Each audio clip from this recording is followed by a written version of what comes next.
Hello বন্ধুরা, শুভ দুপুর। কী রান্না হয়েছে? রান্না কালকের এই দেখো মাছ আর পেঁপের ছেচকি করা হয়েছিল। এই দেখো এটা মাছের তেল দিয়ে করা হয়েছে, এই যে গরম করলো, এই দেখো খুব সুন্দর হয়েছে খেতে।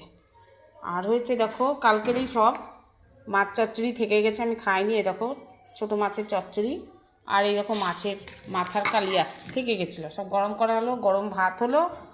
আর ছেলের আলু সেদ্ধ দেওয়া হয়েছে, ছেলের খাওয়া হয়ে গেছে। আর ডিমের ঝোল করে দিয়েছিলাম, খেয়ে নিয়েছে। ও মাছের পাকে আসে না, মাছ পছন্দ করে না, তা কী করা যাবে, আমাকে তো খেতে হবে। তো আমার আর এই যে অনিমার ভাত। অনিমা চলে আসো, ভাতটা খেয়ে নাও। দেখো তো মাছ চচ্চড়ি দেবো, একটা চামচ দাও, চামচে ভালো ওঠে। হ্যাঁ, তো চলো বন্ধুরা, সবাই ভালো থেকো, সুস্থ থেকো, শুভ দুপুরের ভালোবাসা নিও, সবাই খাওয়া দাওয়া করে নিও। চলো, টাটা।